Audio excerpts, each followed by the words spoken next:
ओम नमो दिव्य महादिव्य शिवाय सत्य नमः नमः प्रकृते भद्राय नियता प्रणता स्म। सज्जनों, अब इस अध्याय में सूर्य का तत्व, वेदों का प्राकट्य, ब्रह्मा जी द्वारा सूर्यदेव की स्तुति और श्रेष्ठ रचना का आरंभ अध्याय है। आइए चलते हैं कथा की तरफ।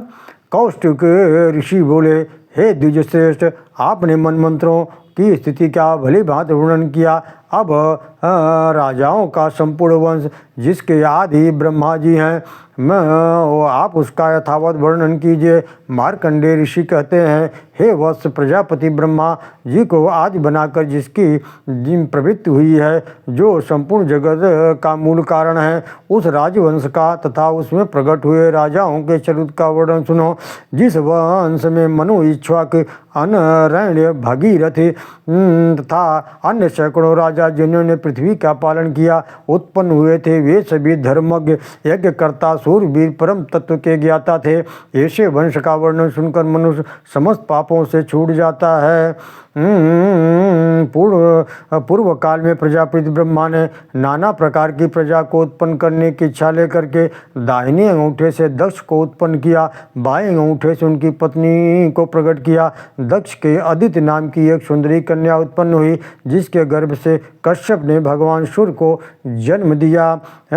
कौष्टिक मार्कंडेय जी कहते हैं, ब्राह्मण, पहले यह संपूर्ण लोक प्रभा प्रकाश से रहित था, चारों ओर घोर अंधकार घेरा डाले हुए था। उस समय अविनाशी एवं बृहद अंड प्रकट हुआ। उसके भीतर सबके प्रपितामह, जगत के स्वामी साक्षात ब्रह्मा जी विराजमान थे।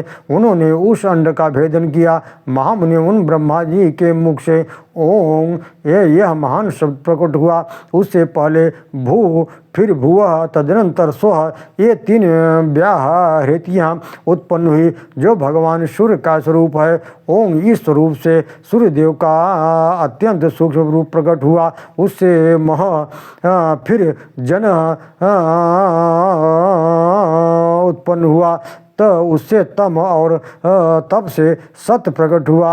इस प्रकार ये सूर्य के 7 स्वरूप है, जो कभी प्रकाशित होते हैं, कभी अप्रकाशित रहते हैं। ब्राह्मण, मैंने ओम यह रूप बताया है, वह सृष्टि का आदि अंत, अत्यंत एवं निराकार है। वही परब्रह्म ब्रह्मा का स्वरूप है।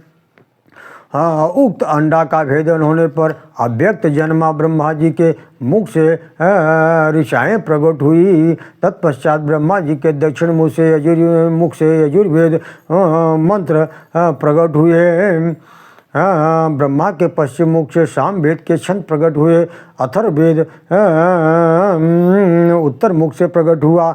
ऋग्वेद में रजोगुण की, यजुर्वेद में सत्वगुण की, सामवेद में तमोगुण की, अथर्ववेद में तमोगुण एवं सत्वगुण की प्रधानता है। ये चारों वेद अनुपम तेज देदीप्यमान होकर पहले की ही भांति पृथक पृथक स्थित हुए। तत्पश्चात वह प्रथम तेज, जो ओम के नाम से पुकारा जाता है, अपने स्वभाव से प्रकट हुए ऋग्वेद मय तेज को व्याप्त करके स्थित हुआ। महामुने, इस प्रकार उस प्रणव रूप स्वरूप तेज ने यजुर्वेद एवं सामवेद तेज को भी आवृत कर दिया। इस प्रकार उस अधिष्ठान स्वरूप परम तेज ओंकार में चारों वेदमय तेज एक तत्व को प्राप्त हुए।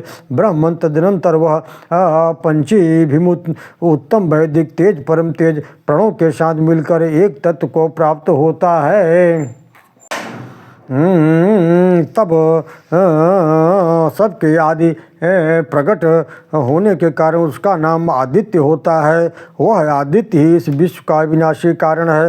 प्रातः काल, मध्याह्न तथा अपराह्न काल में आदित्य की अंगभूत वेदत्रयी ही ऋग, यजु, शाम कहते हैं। पूर्वाह्न में ऋग्वेद, मध्याह्न में यजुर्वेद तथा अपराह्न में सामवेद तपता है। इसलिए ऋग्वेदोक्त शांति कर्म पूर्वाह्न में, यजुर्वेदोक्त पौष्टिक कर्म मध्याह्न में तथा सामवेदोक्त अविचारिक कर्म अपराह्न काल में निश्चित किया गया है। अविचारिक कर्म मध्याह्न और अपराह्न दोनों काल में किया जा सकता है, किंतु पितरों के श्राद्ध आदि का कार्य अपराह्न काल में ही सामवेद के मंत्रों से करना चाहिए। श्रेष्ठ काल में ब्रह्मा ऋग्वेदमय, पालन काल में विष्णु यजुर्वेद, संहार काल में रुद्र सामवेदमय कहे गए हैं। अतएव सामवेद की ध्वनि अपवित्र मानी गई है। इस प्रकार भगवान सूर्य वेद आत्मा, वेद में स्थित हैं, वेद विद्या स्वरूप तथा परम स्वरूप कहलाते हैं। वे सनातन देवता सूर्य ही रजोगुण और सत्वगुण आदि का आश्रय लेकर क्रमशः सृष्टि पालन और संहार हेतु बनते हैं। इन कर्मों के अनुसार ब्रह्मा विष्णु आदि नाम धारण करते हैं। वेद देवताओं सदा स्तवन करने योग्य हैं, वेद स्वरूप हैं, विश्व की आधारभूत ज्योति वे ही हैं। तदवंतर भगवान सूर्य के तेज से नीचे ऊपर के सभी लोग संतप्त होने लगे। यह देख सृष्टि की इच्छा रखने वाले कमलयन ब्रह्मा जी ने सोचा, सृष्टि पालन और संहार के कारणभूत भगवान सूर्य के सब ओर फैले हुए तेज से मेरी रची हुई सृष्टि विनाश को प्राप्त हो जाएगी। जल ही समस्त प्राणियों का जीवन है, वह जल सूर्य के तेज से सूखा जा रहा है। भगवान ब्रह्मा ने एकाग्रचित्त होकर भगवान सूर्य की स्तुति आरंभ की। ब्रह्मा जी बोले, भगवान सूर्य को मैं नमस्कार करता हूँ, जो ये ऋग्वेदमय हैं, यजुर्वेद के अधिष्ठान हैं, सामवेद की योनि हैं, जो स्थूल रूप से 3 वेदमय हैं और सूक्ष्म रूप से प्रणव की अर्धमात्रा हैं, जो गुणों से परे एवं परब्रह्म स्वरूप हैं। उन भगवान सूर्य को मेरा नमस्कार है। मार्कंडेय जी कहते हैं, सृष्टिकर्ता ब्रह्मा जी के इस प्रकार स्तुति करने पर भगवान सूर्य ने अपने महान तेज को समेटकर स्वल्प तेज की ही धारण किया।